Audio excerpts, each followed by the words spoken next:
नमस्कार दर्शक बंधु आपण को आम चैनल को स्वागत। पवित्र मिथुन संक्रांति व रज संक्रांति उपलक्षे समस्त बिछा राशि व्यक्ति विशेष मानकु अनेक अनेक शुभेच्छा और शुभकामना। आपणकर जदि बिछा राशि होइथाए तेबे एही वीडियोटी को थरे मात्र शेष पर्यंत देखंतु। निजर व्यस्त समय मध्यरु मात्र 10 मिनिट समय आपण निज पाई दियंतु। कहीं ना आमर आज भिडियोटी समस्त बिछा राशि व्यक्ति विशेषों बहुत गुरुत्वपूर्ण रही। कहीं गुरुत्वपूर्ण रही आपण भिडियोटी को शेष पर्यंत देखिले निश्चित भाव जानीपारे। देखंतु दर्शक बंधु, बिछा राशि रे मिथुन संक्रांति बा रज संक्रांति दिन सूर्य आसुचंती आपणकर अष्टम भाव को, जेउठारे बुध एवं गुरुंक सहित रही समभाव बनाइबे एवं आपणकर अष्टम गृह बा अशुभ गृह रे तीनोटी शुभ ग्रहंकर विराजमान हेबाटी आपण को शुभ फल देव ना अशुभ फल देव आपण भिडियोटी को शेष पर्यंत देखिले निश्चित भाव जानी परिबे। ता सहित जानिबा आपणक राशिर स्वामी प्रभु मंगल आपणक भाग्यर गृहरु बाहर को जीवा मात्रे आपणक भाग्यर की परिवर्तन हेबाकु जाउछि। सेथिपाई भिडियोटी को स्किप न करी शेष पर्यंत देखंतु। एबे चलंतु कार्यक्रमटी को आगकु बढ़ाइबा। किंतु ता पूर्वरु जदि आपणकर बिछा राशि होइथाए एवं आपण भी ईश्वर को आंतरिक भक्ति एवं विश्वास करंती तेबे भिडियोटी को लाइक करंतु। कमेंट बॉक्स रे जय जगन्नाथ जय मां लक्ष्मी अवश्य लिखि दियंतु। ता सहित आपणक मनरे जहाँ भी प्रश्न रही जहाँ भी द्वंद्व रही आपण कमेंट बॉक्स रे लिखि जणांतु। आमे आपणक प्रश्नर उत्तर देबा पई यथा संभव प्रयास करिवु। देखंतु विलंब हेले मध्य आपणक प्रश्नर आमे निश्चित उत्तर देबु। ता सहित दर्शक बंधु आम सह जोगाजोग करिबा पई भिडियोर मध्य भागरे एक व्हाट्सएप नंबर टी दिया जाइछि। जो नंबर साहाय्य आपण आम सह जोगाजोग करी निजर नूतन कुंडली प्रस्तुत करि परिबे किंबा आपणकर कुंडली को विश्लेषण कराई परिबे किंबा आपणकर चाकरी विवाह व्यवसाय एवं प्रेम संपर्क को नहीं जदि किछि आपणकर समस्या रही तार समाधान करि परिबे। सेतिपई भिडियोटी को शेष पर्यंत देखंतु। व्हाट्सएप नंबर माध्यम रे आम सह जोगाजोग करंतु। एबे चलंतु कार्यक्रमटी को आगको बढ़ाइबा एवं जानिबा आपणक बिछा राशि रे नवग्रहंकर स्थिति किभଳି रहिछि। देखंतु आपणकर चतुर्थ गृह रे राहु, पंचम गृह रे शनि, षष्ठ गृह रे शुक्र, सप्तम गृह रे सूर्य, अष्टम गृह रे बुध एवं गुरु, दशम गृह रे केतु एवं मंगल विराजमान करिसंती, जहा फल रे सेही गृह गुड़िकर सेमानकर प्रभाव अधिक रहिबो। तेबे सर्वप्रथमे आसंतु देखिबा आपणकर स्वास्थ्य किभଳି प्रभावित हेबाकु जाउछि। आपणकर स्वास्थ्य आपणक कुंडलीर प्रथम गृहरु जଣା पड़े एवं आपणकर षष्ठ गृहरु आपणक रोग ऋण रिपुर गृहरु गंभीर रोग बा समस्या विषय जଣା पड़े। आपणक प्रथम गृह बा आपणक राशिर स्वामी आपणक त्रिकोणरु बा भाग्यर गृहरु बाहर को जाउछंती एवं केंद्र रे विराजमान करिवे, केतुंक सहित विराजमान करिवे। देखंतु आपणकर रोग प्रतिरोधक शक्ति रे वृद्धि घटिबो।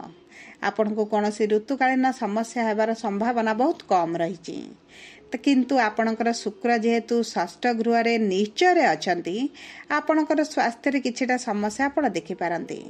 आपणकर मुंड व्यथा हेउ किंबा पेट रे जंत्रणा भली समस्या रे आपणकर सम्मुखीन हेबाकू पड़ी पारे। सेतिपई आपण आपणकर खाद्य पानीय उपरे बहुत अधिक यत्नवान हुंतु, कारण षष्ठ गृह को शुभ बोली मना जाएनी एवं सेही गृह रे शुक्र पुणी नीच स्थिति रे अछंती, जहा फल रे आपणक स्वास्थ्य रे किछिटा तो समस्या आपण निश्चित देखिबे एवं आपणक स्वास्थ्य को नहीं आपणकर चिंताटी बढ़ी पारे। स्वास्थ्य रे किछिटा समस्या हेतु आपण चिंतित अनुभव करि पारंती, किंतु एही बळी समस्या आपणकर बेसी दिन पर्यंत रहिबनी, कारण शुक्र आपणकर केंद्र को बा सप्तम गृह को गोचर करूछंती। जदि आमे आपणक प्रेम संपर्क, शिक्षा एवं संतानर जोग को देखिबा तेबे देखंतु आपणकर पंचम गृह रे शनि विराजमान करिछंती, किंतु शनि जेहेतु गुरुंकर गृह रे ବିରାଜମାନ କରିଛନ୍ତି ଆପଣଙ୍କ ସମ୍ପର୍କକୁ ଏତେଟା ପ୍ରଭାବିତ କରିବେ ନାହିଁ। ଆପଣଙ୍କ ସମ୍ପର୍କରେ ଥିବା ଦୂରତାଟି କମିଯିବ। ମନରେ ଆପଣ ଖୁସି ଅନୁଭବ କରିବେ। ପ୍ରେମ ସମ୍ପର୍କରେ ନିକଟତରତା ବଢ଼ିବ। ଆପଣ ଆପଣଙ୍କ ସାଥୀଙ୍କ ସହିତ ସୁଖଦ ସମୟ ଅତିବାହିତ କରିବେ ଏବଂ ଉଭୟ କୌଣସି ଏକ ସ୍ଥାନକୁ ବୁଲିବାକୁ ଯାଇପାରନ୍ତି, ଏକତ୍ର ସମୟ ଅତିବାହିତ କରିପାରନ୍ତି, ମନୋରଞ୍ଜନ କାର୍ଯ୍ୟକ୍ରମରେ ଯୋଗ ଦେଇପାରନ୍ତି ଏବଂ ଦେଖନ୍ତୁ ଆପଣଙ୍କ ସମ୍ପର୍କରେ ଏତେଟା ବି କୌଣସି ଖରାପ ପ୍ରଭାବ ଆପଣ ଦେଖିବେନି। କିନ୍ତୁ ଯେହେତୁ ଶନି ଆପଣଙ୍କ ପଞ୍ଚମ ଗୃହରେ ବା ପ୍ରେମର ଗୃହରେ ଅଛନ୍ତି, କୌଣସି ବି ନା କୌଣସି କାରଣରୁ ଛୋଟ ଛୋଟ କଥାକୁ ନେଇ ମନମାଳିନ ମତାନ୍ତର ଭଳି ପରିସ୍ଥିତି ମଧ୍ୟ ଦେଖାଦେଇପାରେ। କିନ୍ତୁ ଏହା ଆପଣଙ୍କ ସମ୍ପର୍କକୁ ଅଧିକ ପ୍ରଭାବିତ କରିବ ନାହିଁ। ଯଦି ଆମେ ଆପଣଙ୍କର ଶିକ୍ଷାକୁ ଦେଖିବା, ତେବେ ଆପଣଙ୍କ ଶିକ୍ଷା କ୍ଷେତ୍ରରେ ପରିଶ୍ରମଟି ବଢ଼ିଯିବ। ପାଠପଢ଼ାରୁ ମନ ହଟିପାରେ ଏବଂ ଅଲଗା ଦିଗ ପ୍ରତି ଆଗ୍ରହ ବଢ଼ିପାରେ, କିମ୍ବା ଆପଣ ଦେଖନ୍ତୁ ଆପଣଙ୍କ ପରିଶ୍ରମ ଅନୁପାତରେ ଆପଣଙ୍କୁ ଫଳ ନ ମିଳିପାରେ। ଏହିଭଳି ଛୋଟ ଛୋଟ ସମସ୍ୟା ଆପଣଙ୍କ ଜୀବନରେ ଦେଖାଦେଇପାରେ, ବିଶେଷ ଭାବରେ ବିଦ୍ୟାର୍ଥୀମାନଙ୍କ ଜୀବନରେ, କାରଣ ଶନି ଆପଣଙ୍କୁ ବହୁତ ଅଧିକ ପରିଶ୍ରମ କରାଇବେ। କିନ୍ତୁ ଦେଖନ୍ତୁ, ଯଦି ଆପଣ ସଠିକ ମାର୍ଗରେ ରହିବେ, ପାଠ ପ୍ରତି ରୁଚି ବଢ଼ାଇବେ ଏବଂ ପାଠ ପ୍ରତି ଅଧିକ ଧ୍ୟାନ ଦିଅନ୍ତି, ତେବେ ଶନି ଆପଣଙ୍କୁ ବହୁତ ଉଚ୍ଚ ସ୍ତରରେ ପହଞ୍ଚାଇବେ, ଉଚ୍ଚସ୍ତରୀୟ ସଫଳତା ମଧ୍ୟ ପ୍ରଦାନ କରିବେ। ସବୁ ପରେ ଦେଖନ୍ତୁ, ଆପଣଙ୍କ କୁଣ୍ଡଳୀରେ ଯଦି ଶନିଙ୍କର ସ୍ଥିତି ଶୁଭ ଥିବ, ଉଚ୍ଚ ଥିବ ଏବଂ ମିତ୍ର ଗୃହରେ ଥିବେ, ତେବେ ଆପଣଙ୍କୁ ବହୁତ ଅଧିକ ଶୁଭ ଫଳ ପ୍ରଦାନ କରିବେ। ଯଦି ଆମେ ଆପଣଙ୍କର ସନ୍ତାନର ଯୋଗକୁ ଦେଖିବା, ତେବେ ସନ୍ତାନର ଯୋଗ ମଧ୍ୟ ଭଲ ରହିଛି। କିନ୍ତୁ ଆପଣଙ୍କୁ ଡାକ୍ତରଙ୍କର ପରାମର୍ଶ ନେବାକୁ ପଡ଼ିବ, ମେଡିକାଲ ଟ୍ରିଟମେଣ୍ଟ ନେବାକୁ ପଡ଼ିବ, କାରଣ ଶନି ଆପଣଙ୍କ ଶରୀରରେ ମେଡିକାଲ ଟ୍ରିଟମେଣ୍ଟ ପରେ ଯାଇ ସନ୍ତାନ ପ୍ରାପ୍ତି କରାଇବେ। ଦେଖନ୍ତୁ, ଆପଣଙ୍କର ଯଦି ପଞ୍ଚମ ଗୃହରେ ଶନି ବିରାଜମାନ ହୋଇଥିବେ, ବିଶେଷ ଭାବରେ ଆପଣଙ୍କ କୁଣ୍ଡଳୀରେ, ତେବେ ଆପଣଙ୍କର ସର୍ଜରୀ ହେବାକୁ ପଡ଼ିପାରେ କିମ୍ବା କୌଣସି ନା କୌଣସି ଅପରେସନ ପରେ ଯାଇ ଆପଣଙ୍କୁ ସନ୍ତାନ ପ୍ରାପ୍ତିର ଯୋଗ ଆସିବ। ସେଥିପାଇଁ ଆପଣ ଆପଣଙ୍କ କୁଣ୍ଡଳୀକୁ ବିଶ୍ଳେଷଣ କରାଇ ନିଅନ୍ତୁ ଏବଂ ଜାଣନ୍ତୁ ସନ୍ତାନ ପ୍ରାପ୍ତିରେ ଆସୁଥିବା ବାଧା ବିଘ୍ନର ପ୍ରକୃତ କାରଣ କ'ଣ ରହିଛି। ଯଦି ଆମେ ଆପଣଙ୍କର ବୈବାହିକ ସମ୍ପର୍କକୁ ଦେଖିବା, ବିବାହର ଯୋଗକୁ ଦେଖିବା, ତେବେ ଦେଖନ୍ତୁ, ଆପଣଙ୍କ ଦ୍ୱିତୀୟ ଗୃହର ସ୍ୱାମୀ ହେଉଛନ୍ତି ପ୍ରଭୁ ଶୁକ୍ର, ଯିଏ ଆପଣଙ୍କ ଷଷ୍ଠ ଗୃହରେ ଅଛନ୍ତି କିନ୍ତୁ ସପ୍ତମ ଗୃହକୁ ଗୋଚର କରୁଛନ୍ତି, ଯାହାଫଳରେ ଆପଣଙ୍କର ବିବାହ ପାଇଁ ଭଲ ସମୟ ରହିଛି। ବିବାହର ଯୋଗ ଫିଟିବ ଏବଂ ଯେଉଁମାନଙ୍କର ବିବାହରେ ବିଳମ୍ବ ହେଉଥିଲା, ବିବାହରେ ବାଧାବିଘ୍ନ ଆସୁଥିଲା କିମ୍ବା ବିବାହ ଠିକ୍ ହୋଇ ହଠାତ୍ ଭାଙ୍ଗି ଯାଉଥିଲା, ସେହିଭଳି ସମସ୍ୟା ଆପଣମାନଙ୍କର ଦୂର ହୋଇଯିବ।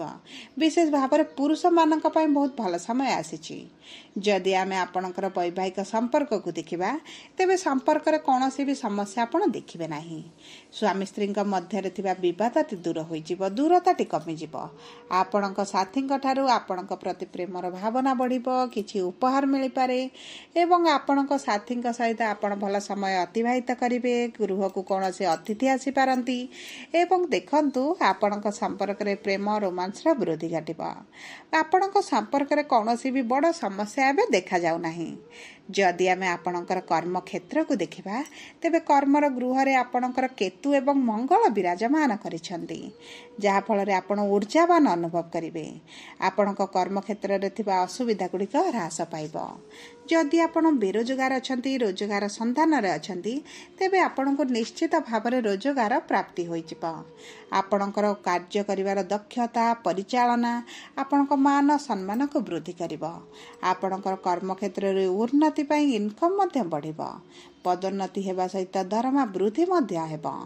ସବୁ ପରେ ଦେଖନ୍ତୁ, ସକାରାତ୍ମକ ପରିବର୍ତ୍ତନ ଆପଣ ନିଶ୍ଚିତ ଭାବରେ ଦେଖିବେ। ଯଦି ଆପଣ ବ୍ୟବସାୟ କରୁଛନ୍ତି, ତେବେ ଆପଣଙ୍କର ଲାଭଟି ବଢ଼ିଯିବ। ଆପଣଙ୍କ ପରିଶ୍ରମ ଅନୁପାତରେ ଧନ ଆମଦାନୀଟି ବଢ଼ିଯିବ। ଆପଣଙ୍କର ବ୍ୟବସାୟରେ ଏବେ ଯେଉଁ ମାନ୍ଦା ପରିସ୍ଥିତି ଚାଲିଛି, ଆପଣ ସମସ୍ୟା ଦେଇ ଗତି କରୁଛନ୍ତି, ତେବେ ଏହି ସମସ୍ୟା ଆପଣଙ୍କର ବେଶୀ ଦିନ ପର୍ଯ୍ୟନ୍ତ ରହିବ ନାହିଁ। ଧୀରେ ଧୀରେ ପରିବର୍ତ୍ତନ ହେବା ଆରମ୍ଭ ହେବ। ଆପଣ ଯଦି ଅଳଙ୍କାର ବ୍ୟବସାୟ କରୁଛନ୍ତି, କପଡ଼ା ବ୍ୟବସାୟ କରୁଛନ୍ତି କିମ୍ବା କୌଣସି ବି ପନିପରିବା ଫଳ ସାମଗ୍ରୀର ବ୍ୟବସାୟ କରୁଛନ୍ତି, ସେଥିରେ ଆପଣଙ୍କର ଲାଭଟି ବୃଦ୍ଧି ପାଇବ। ଏବେ ଯେଉଁ ଖରାପ ପରିସ୍ଥିତି ଅଛି ନା, ସେଥିରେ ପରିବର୍ତ୍ତନ ହୋଇଯିବ। ହଠାତ୍ ଆପଣଙ୍କୁ ଲାଭ ମିଳିବାର ମଧ୍ୟ ଯୋଗ ରହିଛି। ଆପଣଙ୍କ ଗୁରୁତୁଲ୍ୟ ବ୍ୟକ୍ତିମାନେ ଆପଣଙ୍କୁ ସାହାଯ୍ୟ କରିବେ, ଆପଣଙ୍କୁ କିଛି ଉପଦେଶ ଦେଇପାରନ୍ତି, ଯାହାକୁ ଆପଣ କାର୍ଯ୍ୟରେ ଲଗାଇଲେ ଆପଣଙ୍କୁ ଭବିଷ୍ୟତରେ ଅଧିକ ଲାଭ ପ୍ରାପ୍ତି ହେବ। ଦେଖନ୍ତୁ, ମୋଟାମୋଟି ଭାବେ ଦେଖିବାକୁ ଗଲେ ଆପଣଙ୍କର କାର୍ଯ୍ୟକ୍ଷେତ୍ରରେ କୌଣସି ବି ବଡ଼ ସମସ୍ୟା ଆପଣ ଦେଖିବେ ନାହିଁ। ଯଦି ଆମେ ଆପଣଙ୍କର ଆର୍ଥିକ ସ୍ଥିତିକୁ ଦେଖିବା, ତେବେ ଆର୍ଥିକ ସ୍ଥିତିରେ ମଧ୍ୟ ଧୀରେ ଧୀରେ ଉନ୍ନତି ପରିଲକ୍ଷିତ ହେବ। କାରଣ ଅର୍ଥର ଗୃହର ସ୍ୱାମୀ ହେଉଛନ୍ତି ଦେବଗୁରୁ ବୃହସ୍ପତି, ଯିଏ ଆପଣଙ୍କର ବିପରୀତ ଦୃଷ୍ଟି ଆପଣଙ୍କ ଅର୍ଥର ଗୃହକୁ ପ୍ରଦାନ କରିବେ, ଯାହାଫଳରେ ଆପଣଙ୍କର ଯେଉଁ ଅର୍ଥକୁ ସେଭିଂକୁ ନେଇ ଅଧିକ ଚିନ୍ତିତ ଥିଲେ ଏବଂ ଅର୍ଥ ସଞ୍ଚୟ କରିପାରୁନଥିଲେ, ଏହିଭଳି ସମସ୍ୟା ଦୂର ହୋଇଯିବ। ଧୀରେ ଧୀରେ ଅର୍ଥ ସଞ୍ଚୟ କରିବେ ଏବଂ ଦେଖନ୍ତୁ, ଆପଣଙ୍କୁ କୌଣସି ନା କୌଣସି ଏକ ସ୍ତରରୁ ଅର୍ଥ ମଧ୍ୟ ପ୍ରାପ୍ତି ହୋଇଯିବ। ଯଦି ଆପଣଙ୍କର ପେଣ୍ଡିଂ ଅର୍ଥ ରହିଛି ଏବଂ ଆପଣଙ୍କୁ ମିଳେ ନାହିଁ, ତାହା ମଧ୍ୟ ମିଳିଯିବ। କିନ୍ତୁ ଆପଣଙ୍କ ଜୀବନର ଅଶୁଭତ୍ୱକୁ ଦୂର କରିବା ପାଇଁ, ସ୍ୱାସ୍ଥ୍ୟରେ ଉନ୍ନତି ଆଣିବା ପାଇଁ ଆପଣ ପ୍ରତିଦିନ ପ୍ରଭୁ ମଙ୍ଗଳଙ୍କର ବୀଜ ମନ୍ତ୍ର ଜପ କରନ୍ତୁ। ଅଧିକରୁ ଅଧିକ ନାଲି ବସ୍ତ୍ର ବ୍ୟବହାର କରନ୍ତୁ, ପାଖରେ ନାଲି ରୁମାଲ ରଖନ୍ତୁ, ହାତରେ ନାଲି ଫିତା ଭିଡ଼ିବା ପାଇଁ ଚେଷ୍ଟା କରନ୍ତୁ ଏବଂ ଦେଖନ୍ତୁ, ଆପଣ ପ୍ରତିଦିନ କିଛି ପକ୍ଷୀଙ୍କୁ ଖାଦ୍ୟ ଦିଅନ୍ତୁ, ମାଙ୍କଡ଼ମାନଙ୍କୁ ଖାଦ୍ୟ ପ୍ରଦାନ କରନ୍ତୁ, ହନୁମାନ ଚାଳିଶା ପାଠ କରନ୍ତୁ। ଆପଣଙ୍କୁ ବହୁତ ଅଧିକ ଶୁଭ ଫଳ ପ୍ରାପ୍ତି ହେବ। ଯଦି ଆପଣଙ୍କର ବିଛା ରାଶି ହୋଇଥାଏ, ତେବେ ଭିଡ଼ିଓଟି କିଭଳି ଲାଗିଲା କମେଣ୍ଟ ବକ୍ସରେ ଲେଖି ଜଣାନ୍ତୁ। ଯଦି ଆପଣଙ୍କ ପ୍ରିୟଜନଙ୍କର ବିଛା ରାଶି ହୋଇଥାଏ, ତେବେ ଭିଡ଼ିଓଟି ତାଙ୍କ ସହ ସେୟାର କରନ୍ତୁ। ଯଦି ପ୍ରଥମ ଥର ଆମ ଚ୍ୟାନେଲକୁ ଆସିଛନ୍ତି, ଚ୍ୟାନେଲଟିକୁ ସବସ୍କ୍ରାଇବ୍ କରନ୍ତୁ। ଯଦି ଆପଣ ଆମ ସହ ଯୋଗାଯୋଗ କରିବା ପାଇଁ ଚାହୁଁଛନ୍ତି, ତେବେ ଭିଡ଼ିଓରେ ଦିଆଯାଇଥିବା ହ୍ୱାଟ୍ସଆପ୍ ନମ୍ବର ମାଧ୍ୟମରେ ଆପଣ ଆମ ସହ ଯୋଗାଯୋଗ କରନ୍ତୁ। ଧନ୍ୟବାଦ।